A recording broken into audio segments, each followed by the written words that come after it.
আসসালামু আলাইকুম। আজকের এই ভিডিওতে আমি শিখাবো আমি দেখাবো কিভাবে অ্যালাইন অবজেক্ট কাজ করে। প্রথমত আমরা এখানে 5টা লাইন দেখতে পাচ্ছি। লাইনগুলো দেখতে পাচ্ছি এলোমেলো অবস্থায় আছে। তো আমরা যখন অ্যালাইনে ক্লিক করব, এখান থেকে আমরা অ্যালাইনটা পেয়ে যাব। উইন্ডোজ এই অ্যালাইন অপশনটা পেয়ে যাব।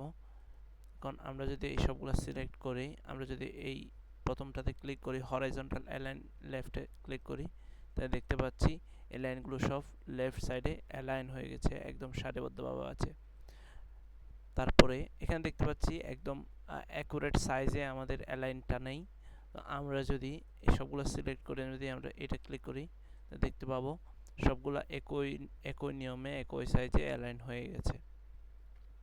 ঠিক একইভাবে আমরা যদি সবগুলো যদি সিলেক্ট করে আমরা যদি রাইট সাইডে হরাইজন্টাল অ্যালাইন রাইটে ক্লিক করি, তাহলে দেখতে পাচ্ছি এটা রাইট সাইডে অ্যালাইন হয়ে গেছে।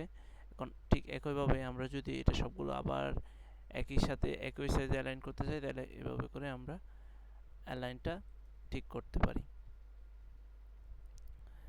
এছাড়াও আরেকটা বিষয় সেটা হচ্ছে এখানে এই অ্যালাইনগুলো আমি চাচ্ছি হচ্ছে একই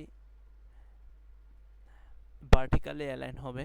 তো ভার্টিক্যালি অ্যালাইন করতে গেলে আমাদেরকে সবগুলো সিলেক্ট করে আমরা যদি এটা ক্লিক করি, তাই দেখতে পাচ্ছি সবগুলো ভার্টিক্যালি অ্যালাইন হয়ে গেছে।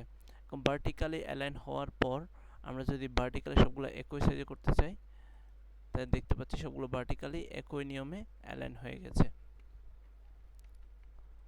ঠিক একইভাবে আমরা যদি ভার্টিক্যাল মিডল বা সেন্টারে যদি ক্লিক করি, ভার্টিক্যাল অ্যালাইন সেন্টারে ক্লিক করি, তাহলে সবগুলো একইভাবে ভার্টিক্যাল সেন্টার হয়ে গেছে।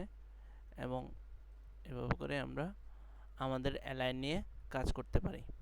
ধন্যবাদ সবাইকে। ভিডিওটি যদি ভালো লেগে থাকে তাহলে অবশ্যই একটা লাইক এবং একটি সাবস্ক্রাইব করে দেবেন। ধন্যবাদ সবাইকে। আসসালামু আলাইকুম।